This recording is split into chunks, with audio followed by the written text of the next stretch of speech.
Okay, I mean, everybody knows who you are, but for the record, we'll start off with who you are, a little bit about business, because I don't know where this is going to go. Yeah, no, that's fine. I'm Katie Hayward from Velin Honeybees. We run a honey farm and a honeybee education centre here in Kemlyn on Anglesey. And the fact that this property is very special to, apart from the business, because tell us a bit about the family background. It's my family home. Generations have been here. It's the heart and soul of who we are. So, I mean, we'll get to the nub of it. What is your situation? What situation you were facing and what's happened? The farm and the business and our home is on the boundary of the new Wylfa development, and we are unfortunately in the marine offload facility. You know, we're an award-winning business that at the moment is steamrollered into not existing. I feel trapped. There's no way out, and at the moment, according to the applicant Horizon Nuclear Power, we don't exist. So it's all around me. I wake up every morning, open the door and see diggers. I go to the shop. Sorry, you look up. Do you want to stop? Gotta do this. I go to the shop and there's just contractors everywhere. For 2 years I've seen my community leave and be demolished.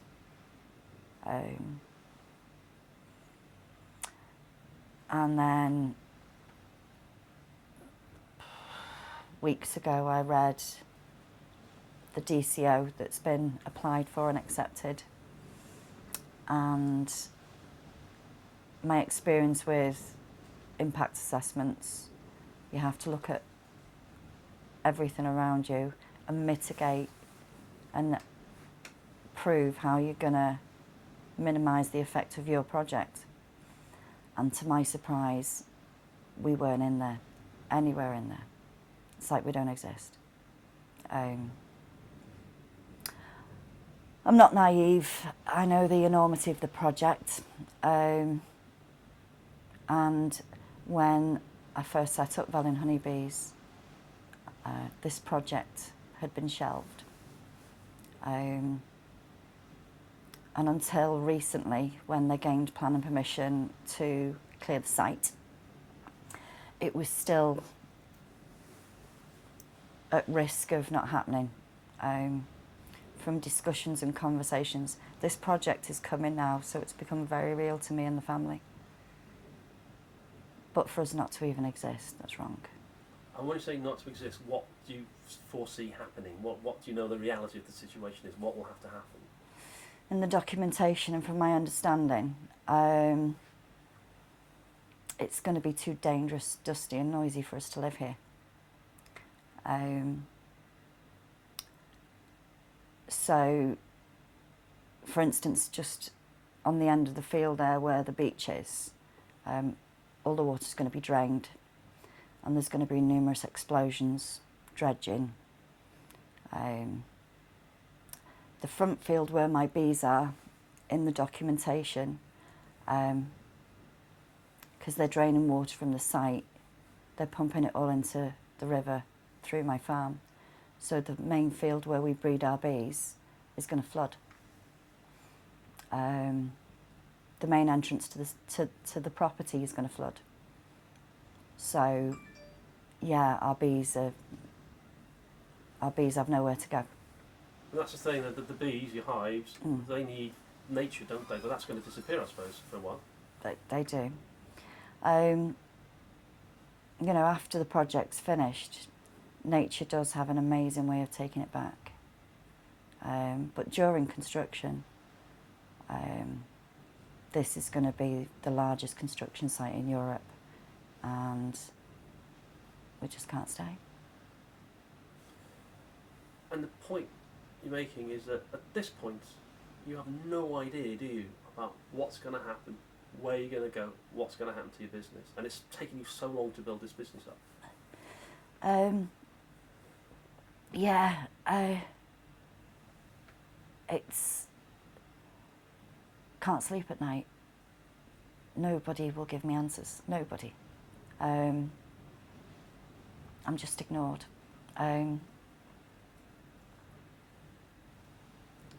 It's like I can't see past tomorrow. I'm looking at my family, telling them it's going to be okay, and I don't know. I'm looking at the horses, thinking, I rescued you, and I might have to get you put to sleep because I've got nowhere to go. The cattle, I'm going to have to sell my cows because I've got nowhere to go. And at the moment, there's no way out. I've got no way out. Do you want to stop? Please. Yeah, let's stop.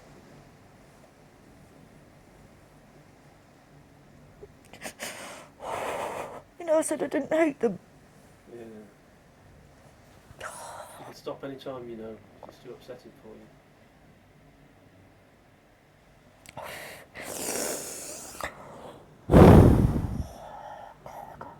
You can't carry on, don't worry about it. I'm all right.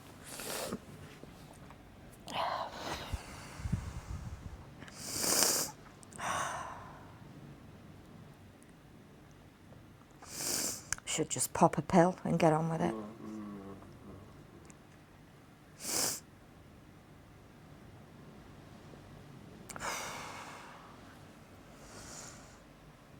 Shall I put my bee dress on? I know a film. It's basically, it's a situation, because of the construction project, impossible to stay here, absolutely impossible. What do you want from the company? What would you like? What would you want?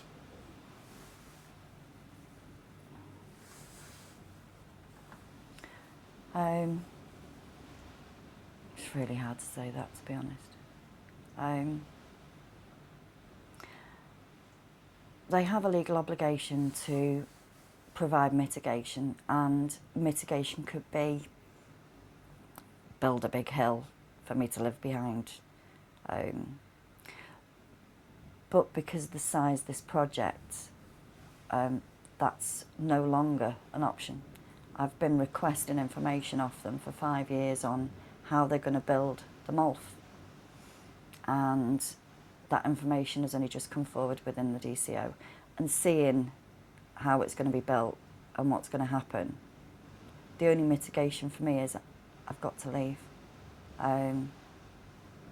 So these talks need to happen because I am living in a nightmare, to be honest. This was my happily ever after, and it's turned into a nightmare.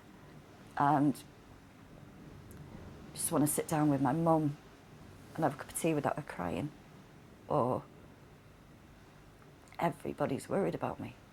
And I've just got to, I can't clock off from this. Just want them to do what's right, because at the moment this is very wrong. I just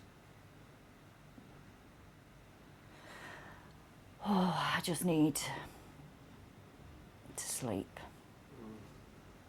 I'm usually a very strong woman. A lot of people will tell you I'm quite a determined person, which is why I've managed to build a business that I love, with something I love doing.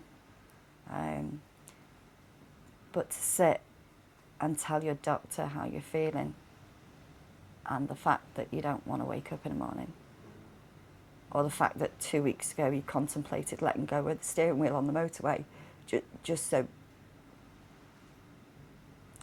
this would all finish. That's not me. Anyone who knows me, this isn't me. But yeah, it's... What's frustrating is that you told the company, you were flagging yourself up ages ago. Look, I'm here. Yeah. I'm here. We can do. You know, you can help me. Come please talk to me. Please talk to me. I don't want it to get to. I didn't want my life on the front page like this. We do a lot of good work here. We help a lot of people. That's the headlines I like. I don't want the world seeing me like this. You know, 12 months ago, I was standing in Cardiff next to the Secretary of State being called an inspirational businesswoman. And at the moment, I know I'm a wreck. And this isn't my fault. So someone's got to do something. Because I'm not going anywhere unless someone speaks to me. And the company, I mean, they said that, I mean, has any from the company spoke directly to say anything, or is it just silent? Saturday morning, Greg Evans, a really, really nice, ethical guy. He's the chief exec of Horizon. He came to the property straight from Japan to talk to me. But that is the first and the only communication I've had directly with Horizon for 7, 8 weeks. I've spent 3 days with the planning inspectorate listening to barristers. The barristers informed the panel that they've had communication with me, didn't address me directly. They've given feedback to the local newspapers that they've had communication with me. But apart from Greg Evans, I've seen nobody. Nobody at all. And it's still silence today, isn't it? You haven't Yeah. heard anything from today, have you? No, no. What is the timescale for all this, do you know? Site clearance starts in January. So after January, the diggers move in. At the moment, there is quite a lot of construction work going on. We've got diggers in the front field as we speak, but it's archaeological work. But after January, this whole area will just change. And for the bees, it's just a no-go, isn't it, really, from January? I don't know whether they've got to sleep for the winter, but from next spring, it's a no-go, isn't it, really? There's just no way you can... They've got to find somebody that we know they're going somewhere else. It's this is classed by visitors as a rural idyll. It was even mentioned in my wedding.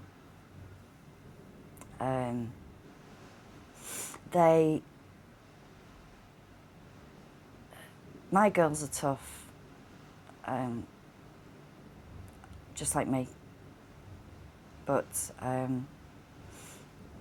I need to plan for a future that I don't know exists at the moment. And this is really unfair.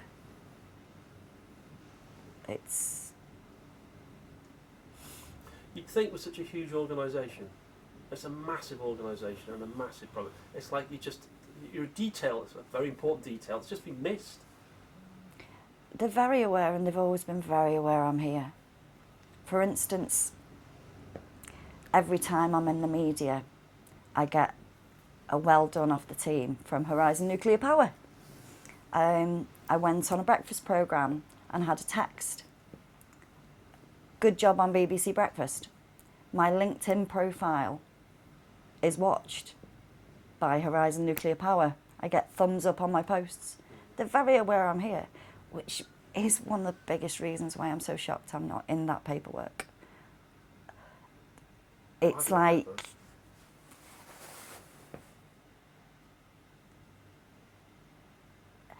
all I wanted until yesterday was an explanation on why I'd been missed.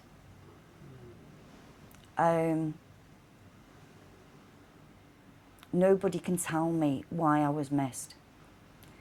And as they stated to the planning inspectorate on Wednesday, and feedback to the media is that they've had ongoing and constant communication with me for a number of years. So if they've had that communication, why isn't it in their official DCO? Why isn't it in their EIA? And still nobody can tell me why I'm not in there. It's just It's the unknown. It's the, somebody just tell me. The little person, the nearest neighbour, the receptor in their paperwork. I'm more than a receptor. I'm a person. And at the moment, completely dehumanised.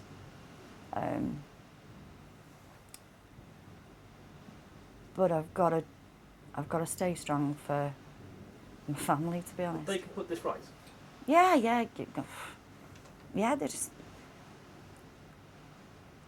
The thing is, after yesterday, when I sat in an open room with the planning inspectorate, it's in the public domain now what's been happening. And this has been 2 years of me trying to get them to speak to me. I don't have a choice now. I've got to speak up.